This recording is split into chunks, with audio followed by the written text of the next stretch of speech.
Hello, my name is Natalie Abruzzi, and today I will be talking to you about human beings as conformists, a look into why human beings feel the need to conform.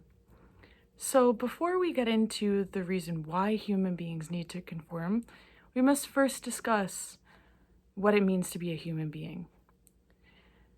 To keep it plain and simple, human beings are complex beings. To define what it means to be a human is a multifaceted and largely complex question that the philosophers, theologians, scientists, artists, authors, and historians alike have been debating throughout the course of human history.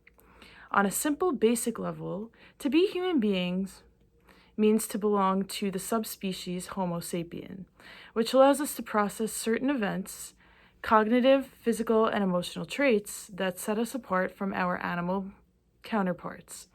Such abilities allow us to think abstractly, communicate in a various language, and engage in social behaviors such as communicating with friends, going out for drinks, and enjoying time with family. Human beings, by default, are social creatures who inherently need constant violation, constant socialization, and they crave that acceptance from their peers. And in order to achieve such acceptance and validation, many human beings fall into the trap of conformity. So what conformity, in essence, means is a need to fit in, which starts in childhood and follows human beings into their adult life. Although we, as human beings, may think that fitting in and seeking validation is the purpose to life, we often fall short of the real reason why we exist. And that real reason is because we exist to stand out, to be individuals. And many human beings think that in order to succeed in society, they have to conform to society's rules. They have to follow society's standards, and they have to dress a certain way and think a certain way in order to be accepted. This video will basically discuss why human beings conform to a society, as well as how a society can change those rules in order to become more unique and distinctive human beings. So, let's first start discussing how conformity has affected us all throughout our lives. So think about your childhood. When you first started middle school, you're a brand new student, you moved from another state, you don't know anyone, you don't know anything about the school or the neighborhood, your parents moved here because they got a new job, and you're a little scared. You have first day jitters, which is completely understandable and completely normal because you don't know anyone at this school. So you go into this school, the first thing you think is, who am I going to sit with? What am I going to talk about? Are people going to like me? Now, why do we think, are people going to like me? It's because we as human beings hate the feeling of being rejected, dismissed, and ignored by other human beings. Not saying that we're insecure, it's just saying that we need that sense of security and belonging to make ourselves feel more confident. So, many studies have actually been done about conformity and why people conform.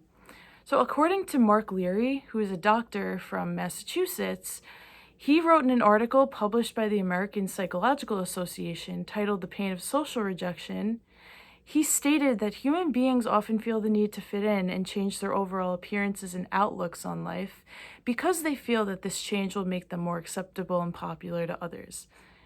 And it is not so different from the pain of physical injury when we're rejected. So the reason why we want to be able to fit in with another group and we want to fit in with the species of humans is because we don't want to experience that physical pain. This physical pain can be equated to the physical pain that you feel if you broke a leg, if you have a headache, or like if you have like a heartache or something like that, full body aches. The pain of physical rejection can affect you so physically that people are often afraid to experience such physical rejection. because they don't want to suffer from the feeling of illness and aches from being completely dismissed and rejected by society. So rejection has serious implications for individual psychological states as well. It can influence emotion, cognitive, and physical health, therefore concluding that human beings would rather be someone that they are not in order to fit into a social group than go off to be their own person. Ostracization can also cause human beings to grow increasingly aggressive and violent. One major example of violence is school shooters. You often hear, oftentimes, that the school shooters are kids that are social rejects, social outcasts, kids that were bullied or ostracized, and they're getting their revenge for such a bad feeling that they've had. So many studies have actually been done on that, and there is a book called Aggressive Behavior that was published by Mark Leary, and he did state that as we see it in our everyday lives, humans are essentially conformists because they want to avoid such a feeling of rejection that can lead them to violence. And more often than not, the kids that cause school shootings and violence, they're often the ones that are rejected and dismissed, and they don't know what else to do with their lives, and they want to seek revenge on the school for making them so miserable and upset. And yeah. So while we consciously try to better ourselves in order to stay out of trouble, we are also subconsciously conforming. So think about it this way. When you're talking about political parties, colleges, like fads, like fad diets, fashion trends, those are all forms of conformity, one way or another. It's basically like the monkey see, monkey do effect. If you see one person following this diet and they lost like 50 plus pounds, and you're dying to lose weight, you'll conform to that diet because you believe what the person says, blindly believing. For politics, sometimes people will blindly follow a political party or a politician because they think, oh, this man's going to solve all of our problems, or this woman's going to solve all of our problems, not realizing or not considering their own opinions and their own feelings. So people will often skew their values or completely throw them away in order to conform and fit in. The same goes for fashion trends. I remember when I was little, fashion trends were a big thing. Crocs, huge. I wasn't allowed to get a pair of Crocs until I was 12. All my friends had a pair of Crocs at the age of 9, 10. I was, made fun of, but that was middle school or elementary school, yeah. But yeah, people will go to great lengths to ostracize you if you're not following in on certain trends or certain social norms that are considered right. Religion's also a big one.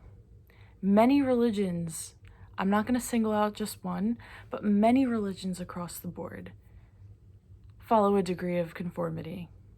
Because many religions believe or state that if you don't follow their rules, or if you don't do what's right, inherently right in terms of their religion and their belief system, you'll be damned to hell.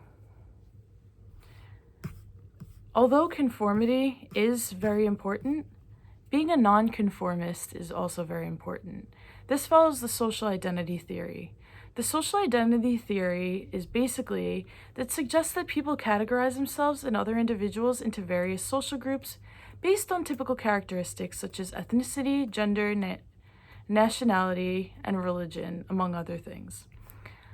But nonconformists often reject the social identity theory. And that's why nonconformity refers to the act of deviating from established expectations and social norms more often in reference to beliefs, appearance, and behaviors. They ignore all social norms and rules and go off and do their own thing, which is the reason why human beings often conform, because they're scared to take that step out and be an individual. And that's why nonconformists are the reason why we could essentially end conformity.